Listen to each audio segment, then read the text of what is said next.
नमस्कार दोस्तों, आप देख रहे हैं साइकोलॉजी शिक्षा हिंदी यूट्यूब चैनल। मैं हूं अवधेश, स्वागत करता हूं आपका।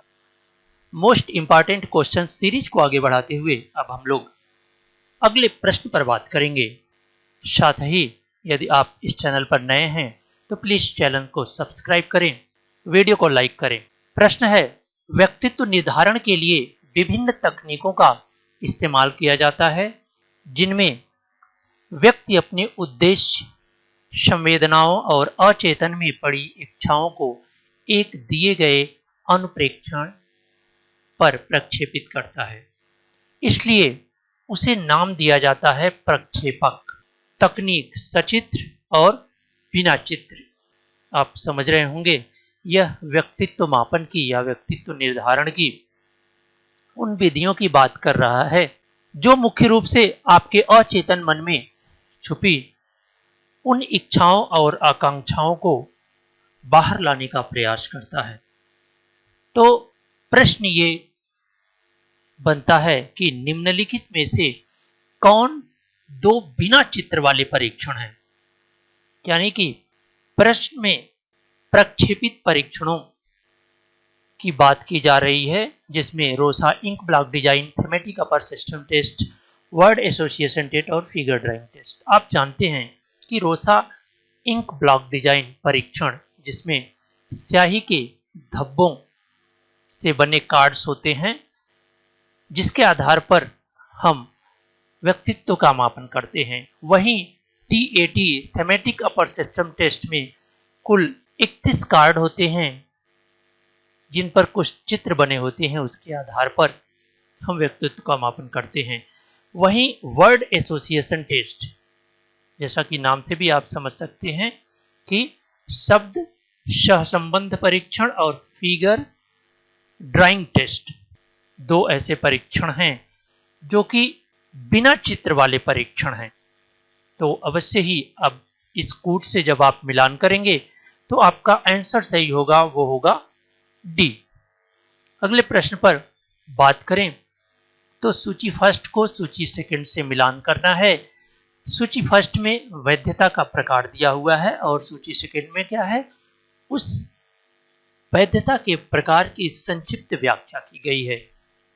तो सबसे पहले परिकल्पना वैधता, संगामी वैधता, आभासी वैधता और प्रिडिक्टिव वैलिडिटी। ठीक है, ये चार तरह की वैधता है। तो अगर हम परिकल्पनात्मक यानी कंस्ट्रक्ट वैलिडिटी की अगर आप बात करें तो कंस्ट्रक्ट वैलिडिटी के लिए आप परीक्षण सैद्धांतिक रूप से संगत परिणाम देता हो। आप मिला सकते हैं कि जो टेस्ट हो वो थ्योरेटिकली संगत परिणाम दे, जो परिणाम हो उसमें संगतता पाई जाए, कंसिस्टेंसी पाई जाए। तो अवश्य ही कंस्ट्रक्ट वैलिडिटी को आप 2 से मिला देंगे। वहीं अगर हम कंक्रीट वैलिडिटी की बात करें तो कंक्रीट वैलिडिटी में परीक्षण उसी लक्षण के दूसरे पैमाने के साथ भलीभांति संबंधित होता है। यानी कि एक तरह से पैरेलल टेस्ट के साथ जब कोई परीक्षण उच्च सहसंबंध लाता है तो वो कहा जाता है कि इसमें कंक्रीट वैलिडिटी है। वहीं अब आभासी या फेस वैलिडिटी की बात करें तो सतही रूप से जिस परीक्षण को देखकर उसकी वैधता के बारे में अनुमान लगाया जाए तो उसे फेस वैलिडिटी कहते हैं। अब बच रही है प्रिडिक्टिव वैलिडिटी यानी कि भविष्यवाचक वैधता। भविष्यवाचक वैधता को आप मिला सकते हैं फर्स्ट से, जो कि भविष्यवाणी करती है किसी परीक्षण के मापन के बारे में। तो इस आधार पर जो ऑप्शन सही होगा वह होगा डी। अगले प्रश्न पर बात करें, पंचम कपाल तंत्रिका यानी ट्रिगेमिनल नर्व्स का संबंध किससे है। तो मुखाकृत संचालन, चक्षु संचालन, श्रवण संचालन और गर्दन की मांसपेशियों। क्योंकि आप जानते हैं कि जब हम तंत्रिका तंत्र की बात करते हैं, नर्वस सिस्टम की बात करते हैं, तो वह 2 भागों में बटा हुआ है। कौन सा, पेरिफेरल नर्वस सिस्टम और सेंट्रल नर्वस सिस्टम, चूंकि सेंट्रल नर्वस सिस्टम में दो भाग होते हैं, एक को कहते हैं आप ब्रेन और दूसरे कहते हैं स्पाइनल कॉर्ड। लेकिन जब हम पेरिफेरल नर्वस सिस्टम की बात करते हैं तो वहां पर भी दो पार्ट होते हैं, एक को कहते हैं आप सोमैटिक नर्वस सिस्टम और दूसरे को कहते हैं ऑटोनॉमिक नर्वस सिस्टम। तो जब आप सोमैटिक नर्वस सिस्टम के बारे में देखते हैं तो वहां पर उसके दो प्रकार होते हैं, एक को आप कपालीय नर्व्स कह सकते हैं, कपालीय, और दूसरे को कहते हैं मेरुदंडीय। ठीक है, क्योंकि आप नर्वस सिस्टम आप पढ़े होंगे, तो नर्वस सिस्टम जो मस्तिष्क और रीढ़ की हड्डी यानी सुषुम्ना को मिलाकर सेंट्रल नर्वस सिस्टम कहा जाता है, और इसके अलावा जिसके द्वारा इनके कार्यों को संपादित किया जाता है यानी कि प्रभावक जो होते हैं उन्हें पेरिफेरल नर्वस सिस्टम कहा जाता है, जिसमें आप देख रहे हैं सोमैटिक नर्वस सिस्टम और ऑटोनॉमिक नर्वस सिस्टम। इसके अंतर्गत कपालीय और मेरुदंडीय नर्व्स होते हैं। कपालीय मेरुदंड में कुल 12 जोड़े होते हैं, जबकि मेरुदंडी में कुल 31 जोड़े नर्व्स होती हैं। इसी 12 मेरुदंडीय नर्व्स का एक पार्ट है क्या, ट्रिगेमिनल नर्व्स।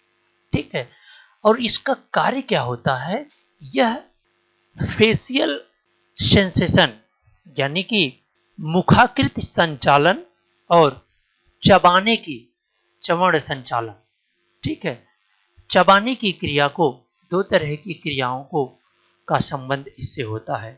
ठीक है, लेकिन मुख्य रूप से जो इसका कार्य होता है वह मुखाकृत संचालन के लिए होता है। चूंकि अगर मिलान करना होता या तो वहां पर मुखाकृति और चवण दोनों सही होता। ठीक है, लेकिन यहां पर सिर्फ एक ऑप्शन पे लगाना है आपको, तो मुखाकृत संचालन पर आप लगा सकते हैं। ठीक है, आगे हम बात करें तो सूची फर्स्ट को सूची सेकंड से मिलान करना है। आप देख सकते हैं, समझ सकते हैं कि प्रत्यक्षण के सिद्धांत हैं और उनकी संक्षिप्त व्याख्या है। समानता, निरंतरता, कॉमन फेथ और निकटता। आप जानते हैं कि गेस्टाल्टवादियों ने प्रत्यक्षीकरण के दो तरह के नियम सुझाए, एक को पेरिफेरल लॉ कहा गया और एक को सेंट्रल लॉ, केंद्रीय लॉ कहा गया। पेरिफेरल लॉ जो कि एक तरह से महत्वपूर्ण माना गया गेस्टाल्टवादियों द्वारा, और कहा गया कि यह नियम किससे संबंधित होते हैं, किससे संबंधित होते हैं, उद्दीपक से संबंधित होते हैं। और कैसे होते हैं, जन्मजात होते हैं। ठीक है, अब ध्यान दीजिएगा कि जो पेरिफेरल लॉ होता है, पेरिफेरल प्रत्यक्षण का सिद्धांत होता है, उसी को गेस्टाल्टवादियों ने प्रमुख नियम माना, और इसी नियम को ही इन्हीं नियमों के ये प्रकार हैं, समानता, निरंतरता, कॉमन फेथ एंड निकटता।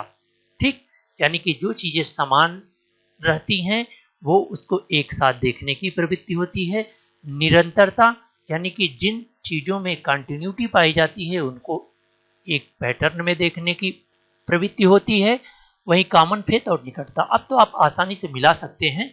ठीक है, गतिशील वस्तुएं अपने वातावरण से भिन्न नजर आती हैं, यानी कि गतिशील जो वस्तुएं होती हैं तो साझा नियत यानी कि एक तरह से इसको कहा जाता है समान गति का नियम, कॉमन फेथ। समानता का नियम, जो वस्तुएं एक दूसरे के समान होती हैं उनकी प्रवृत्ति समान वर्ग में रखी जाती है, देखने की समान प्रवृत्ति पाई जाती है। निरंतरता यानी कंटिन्यूटी, ऐसे तत्व जो किसी अभिरचना या पैटर्न में को जारी रखते हैं वे निरंतर माने जाते हैं।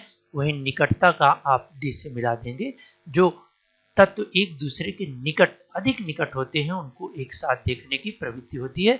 इस आधार पर आपका जो आंसर सही होगा वो आंसर सही होगा ए।